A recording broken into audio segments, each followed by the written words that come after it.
Prochain arrêt, Binge Audio.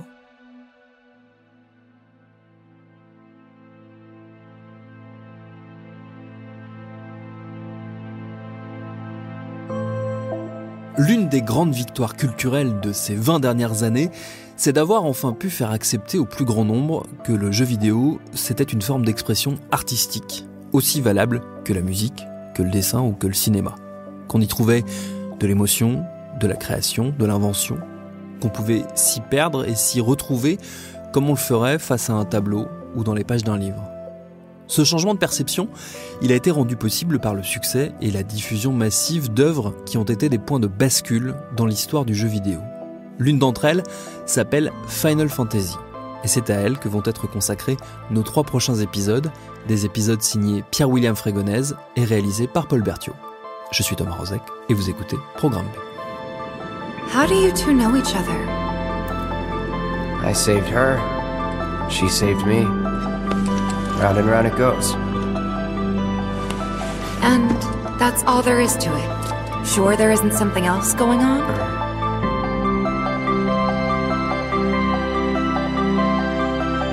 Final Fantasy. C'est un fragment de nous.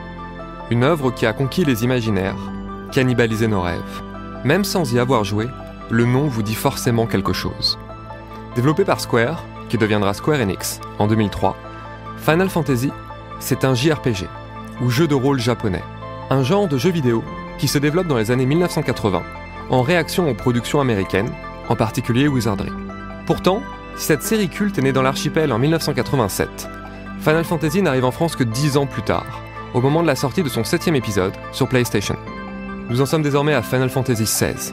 C'est vous dire le chemin parcouru pour une licence qui a trouvé davantage qu'un public.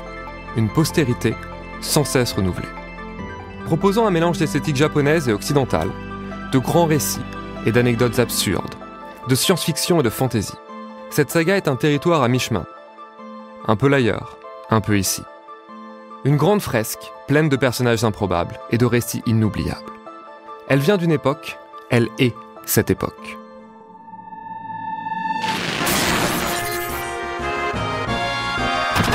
Pour ce premier épisode, nous retournons dans notre chambre d'adolescent.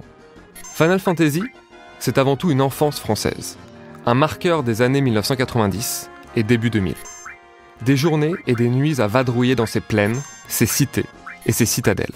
Des nuits et des journées à vaincre des monstres, sauver les siens et perdre des êtres chers. Final Fantasy, c'est aussi une aventure où la solitude du joueur allait à la rencontre d'un groupe de personnages. Ensemble, vous avez parcouru le monde, vous avez vécu le voyage et ses dangers. Vous vous êtes raconté des histoires. Et quelles histoires! Ma première invitée est Julie Le Baron, rédactrice en chef à Canard PC. Nous avons le même âge et elle aussi fait partie de cette génération Final Fantasy.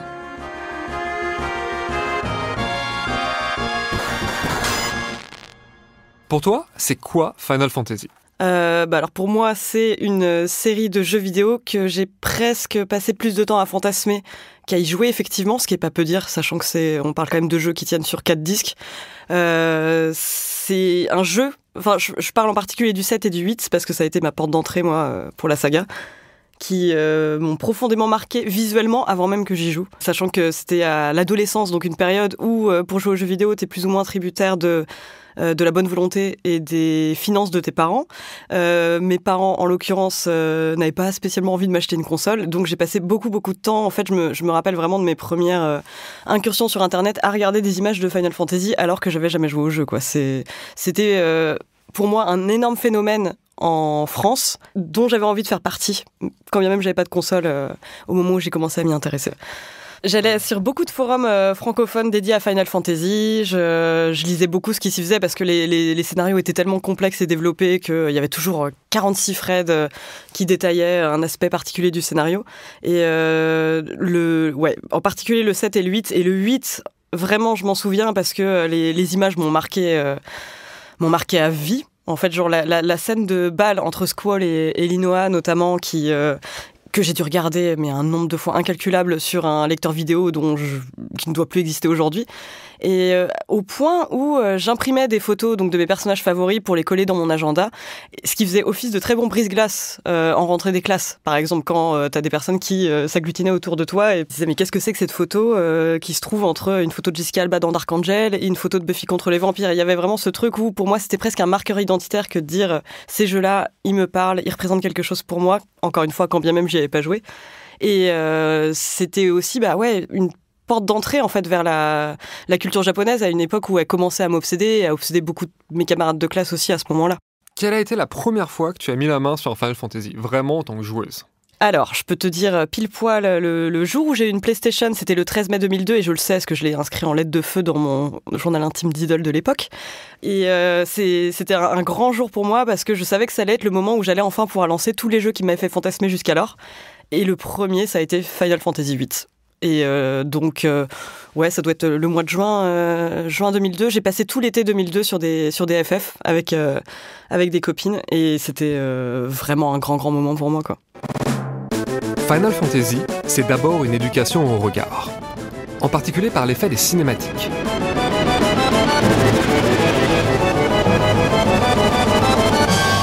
Ces séquences visuelles fortes qui font cinéma. C'est aussi le fantasme d'un jeu qu'on ne possède pas, mais dont on rêve. Gotoh et Moguri, cofondateurs d'Origami, un média indépendant et gratuit fondé par des anciens de la presse jeux vidéo, reviennent sur cette découverte marquante. J'ai découvert Final Fantasy VII chez un camarade. Gotoh. Je vais pas dire un pote parce que je crois vraiment que j'allais chez lui parce qu'il avait une PlayStation, ce qui doit être absolument horrible à dire aujourd'hui. Il ne se reconnaîtra pas. Mais oui, découvert chez l'autre, on va dire, chez le voisin ou chez celui qui avait le jeu. Mais je comprenais rien, je comprenais pas. J'avais pas connu en fait, j'avais connu très peu de JRPG même sur Super Nintendo, qui était ma console avant ça. Et en fait, moi je suis tombé amoureux de Final Fantasy VIII sur la copie de quelqu'un qui me l'a prêté. Mon histoire avec Final Fantasy VIII a commencé avec la copie d'une tierce personne à qui j'ai vraiment dit je te le prends pour une semaine, quoi, hein, et vraiment je me suis accroché au truc et j'ai rayé son premier CD. J'ai rayé son premier CD sur la cinématique qui voit se lever une tour dans laquelle sont Squall et Irvine juste avant le combat de boss de la fin du CD 1. Et mon histoire, ce sera que, déjà, tu peux pas dire à un pote que genre toutes ces économies sont parties dans un truc que t'as tué. Donc j'en ai racheté un. Et ça veut dire qu'ensuite, je lui ai redonné un CD 1 neuf. Et je me suis retrouvé avec 3 CD nickel et 1 CD pourri qui m'ont accompagné de déménagement en déménagement. Et à chaque fois que j'ai refait le jeu, sur PlayStation en tout cas, je trouvais quelqu'un autour de moi qui avait le CD1 de FF8 pour que je puisse passer le combat contre EDA.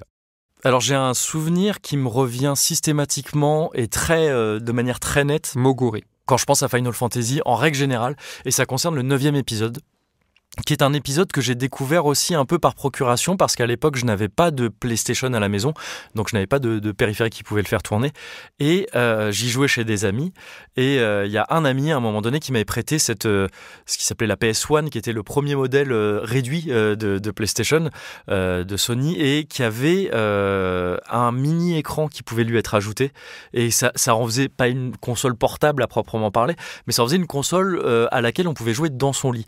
Et il se trouve qu'il me l'avait prêté en cachette de mes parents qui ne voulaient pas forcément que je joue à la console à cette époque-là. Et j'y ai littéralement joué en cachette sous ma couverture.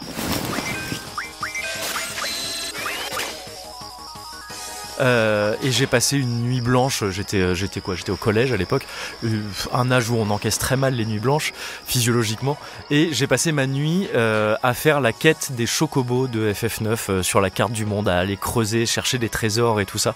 C'était un écran qui était tout petit, je me suis usé les yeux là-dessus, j'y voyais rien, mais ça représentait tout ce qui me plaisait dans cette série. Et je crois que c'est quelque chose qui m'a toujours fasciné dans les RPG, les JRPG, ça. C'est ce côté, maison de poupée. On ouvre un monde réduit dans lequel on peut regarder comme ça. Et en fait, cette expérience-là, sous la couette, avec cette petite console-là, a décuplé ce sentiment-là. Et c'est quelque chose, encore aujourd'hui, qui m'émeut presque quand j'y repense, quoi. À chaque collège que j'ai fait, je trouvais une fan de FF. Julie Le Baron. Là où c'était pas toujours le cas, par exemple, pour mes autres obsessions de l'époque, à savoir Ayumi Yamasaki et Utada Hikaru. Enfin, Final Fantasy, c'était quelque chose de suffisamment mainstream, pour le dire simplement, pour que je trouve toujours quelqu'un qui était obsédé de la même manière que moi pour ce jeu. Et souvent, en plus, en recoupant un peu nos témoignages, on se rendait compte que c'était des jeux... j'étais pas la seule, en fait, à avoir passé une partie de mon temps à fantasmer cette saga plus qu'à y jouer.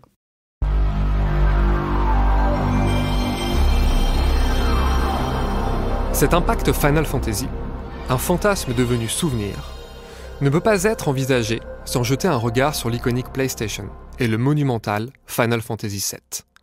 Thierry Falcoz, co-animateur du podcast Pixel Bento depuis Tokyo, nous raconte ce moment à part. La PlayStation, c'était vraiment donc une des premières consoles avec un lecteur CD, et c'était une console un petit peu de la transition. C'est-à-dire pendant très longtemps, les consoles de jeux, c'était pas un truc dont tu étais hyper fier. C'était un truc que tu planquais derrière ta télé. Tu vois, si tu mettais trop en avant le côté j'ai une console de jeu, je joue à mort aux jeux Super Nintendo, etc. T'étais un peu un gros geek, quoi. Et c'était pas une image super positive à l'époque, ce qui était complètement débile évidemment. Mais malgré tout, tu vois, c'était mal perçu. C'était infantilisé, on va dire. La PlayStation a changé ça. Elle a changé vraiment la perception du jeu vidéo. Et FF7 en particulier a contribué donc à modifier complètement la perception du jeu. FF7, c'est vraiment un jeu qui a été l'avènement du support CD. C'est la raison de la collaboration brisée entre Nintendo et Square. Et pour se remettre un peu dans le contexte, tu vois, de l'époque, tu avais le créateur de la série FF qui souhaitait, donc au milieu des années 90, oui, mettre à profit le nouveau support CD pour développer les cinématiques de ces jeux et renforcer la narration cinématographique de ces histoires. Alors que Nintendo, eux, ils ont vraiment plutôt une approche conservatrice et décidé de continuer à supporter la cartouche, le format cartouche pour la Nintendo 64. Du coup, on s'est retrouvé avec FF7 sur PlayStation en 97, et c'est un peu comme si les astres, tu vois, s'alignent à la perfection. Cette console, tu vois, la PlayStation, donc a trouvé avec FF7 le jeu qui illustrait ses ambitions. C'est un jeu, tu vois, avec un héros torturé à la Evangelion, un petit peu, qui était sorti quelques années auparavant. C'est une histoire complexe et adulte qui met en scène un groupe d'éco-terroristes, quand même. C'est un jeu qui parle d'une toute puissante corporation qui est capable de manipuler les médias et de contrôler l'information et de la tordre à son avantage. C'est un jeu qui parle de trauma lié à la guerre, qui parle de camps de réfugiés. Donc c'est vraiment quelque chose qui était inhabituel et qui sortait complètement du cocon de l'enfance que représentait Dragon Quest avec son esthétique un peu à la Dragon Ball. Parlez-vous japonais?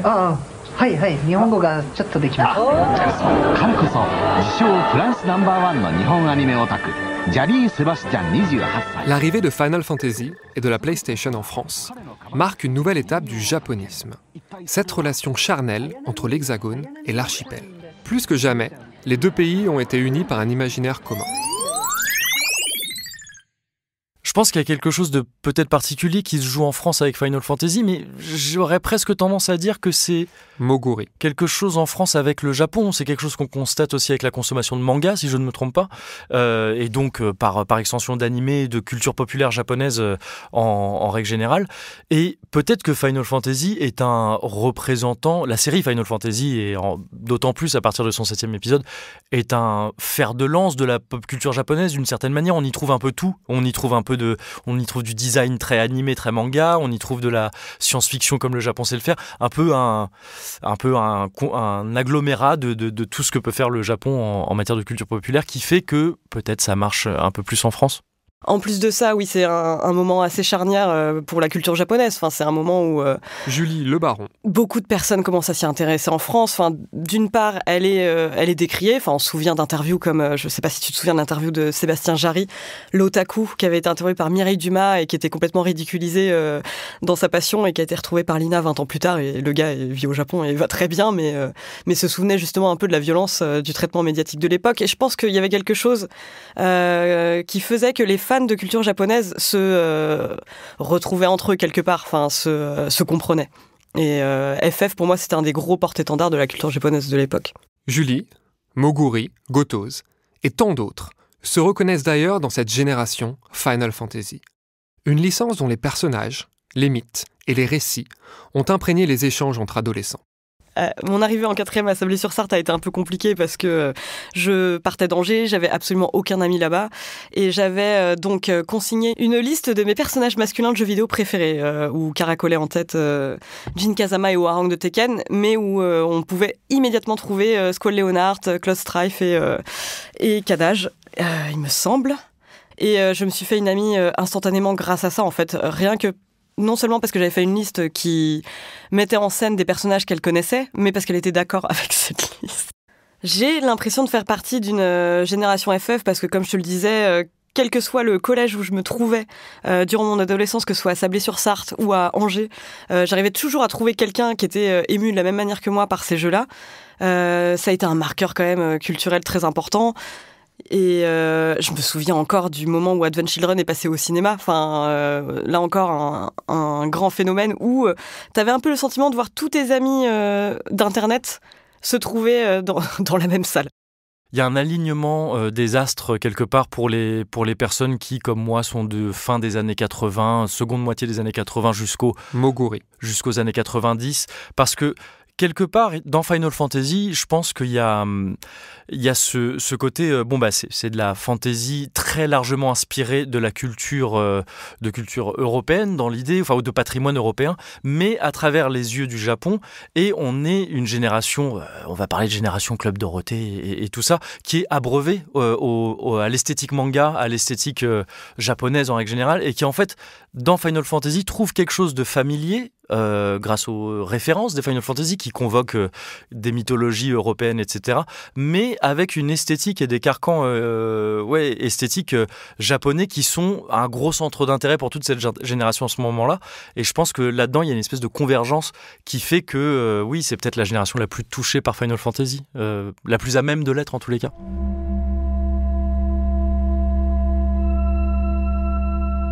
J'avais la sensation d'être d'une génération Final Fantasy en grandissant. Gotos. Est-ce que maintenant, avec les différentes mutations de la licence, c'est encore vrai? Je ne saurais pas le dire, mais je pense qu'il y a quelque chose effectivement de très chéri à se dire que tu as été très perméable à énormément de fiction, à énormément d'histoires de personnages, à énormément d'imaginaire, à l'époque des 7, 8, 9, 10, je rajouterais le 10 à titre perso. Ouais. En tout cas, pour moi, les marqueurs de la série sont très probablement, en tout cas la musique, c'est certain, bien sûr, mais en fait, la manière dont ces jeux-là m'ont mis face à des émotions et m'ont mis face à des problématiques, et nous ont mis face, avec mes potes de l'époque, à des problématiques dont on n'avait pas encore trop décidé de parler entre nous. Enfin, je veux dire, aussi bien FF7 que FF8, pour ne citer que ces deux-là, te mettre très très vite dans une situation de il y a cette personne avec qui tu as grandi ou que tu viens de rencontrer et elle aimerait vraiment vivre quelque chose avec toi. Et nous, on n'avait pas parlé de ça entre potes, etc. Mais à travers le jeu, on a commencé un petit peu à discuter de ces d'amour, d'amitié, de problématiques un peu différentes, de thématiques différentes. Et la musique, on va pas dire que c'est probablement parmi les premiers trucs que tu partages. Moi, à l'adolescence, quand on se passait des morceaux de Final Fantasy, on parlait un langage. On se disait quelque chose entre mecs élevés comme les mecs de notre génération. On se disait, j'avoue que de temps en temps, j'ai une petite larme quand même tout seul, etc. Et ce truc-là, qu'on associait à l'époque beaucoup quand même à une forme de féminité ou en tout cas une autre masculinité qu'on s'avouait pas, c'était particulier, quoi. Enfin, je sais que moi, j'ai littéralement monté un podcast sur la musique de jeux vidéo qui, à la base, devait être une espèce de réunion d'amis où on allait juste écouter du Uematsu et s'avouer qu'en fait, c'est quand même... ça nous fait quelque chose, quoi.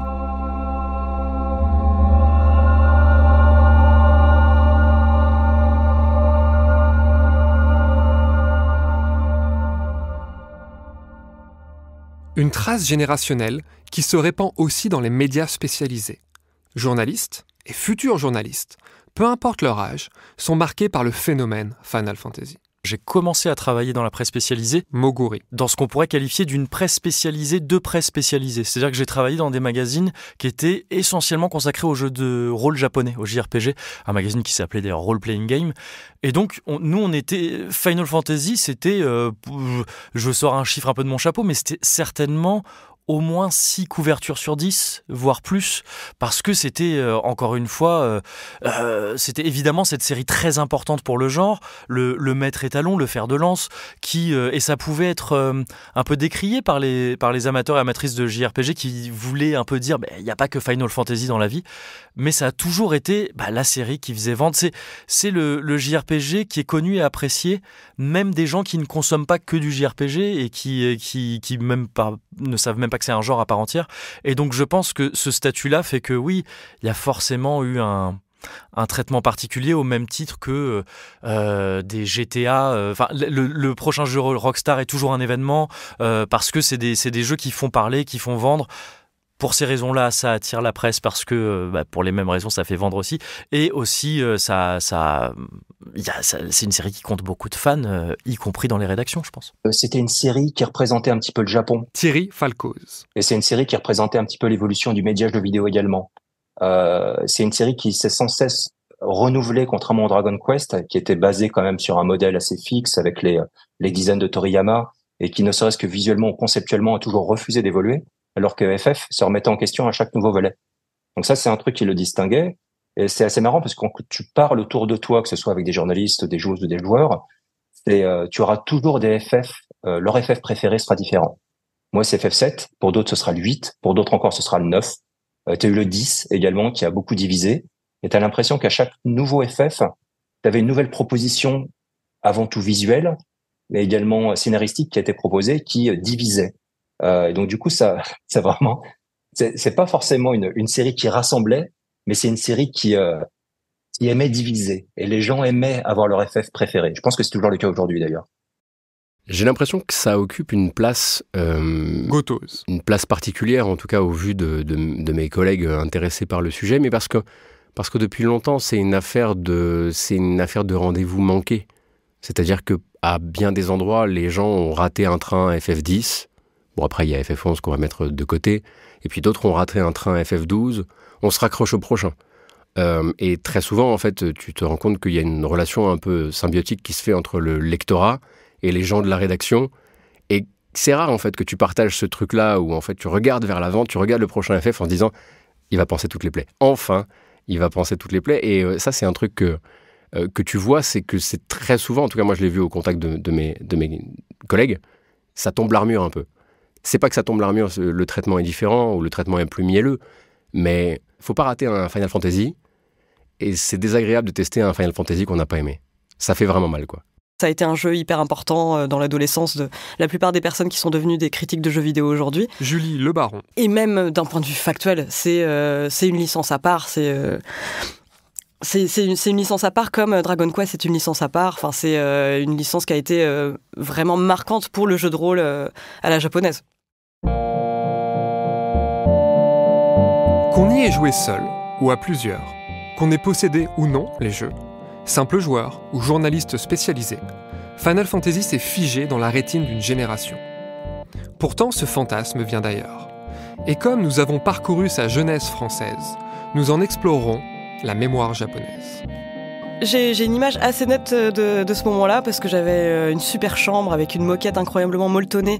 J'avais eu le droit, donc, pendant l'été, de déplacer la PlayStation dans ma chambre et j'ai vraiment souvenir d'être assise sur un canapé avec mon amie Pénélope, avec qui on avait notamment joué à un autre JRPG, Legend of the Dragoon, qu'on avait trouvé exceptionnel, mais vraiment au point où on avait toutes les deux considéré sérieusement l'idée d'appeler notre enfant Shana.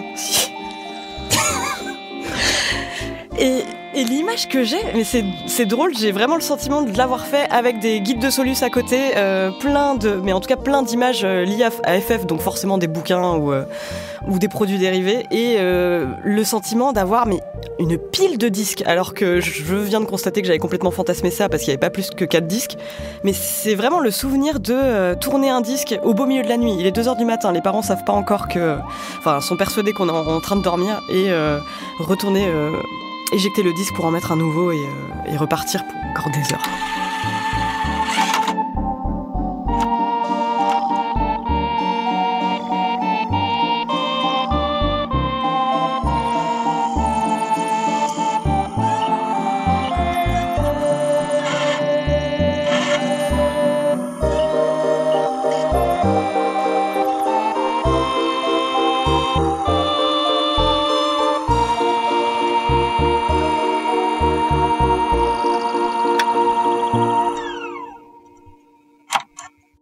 À suivre.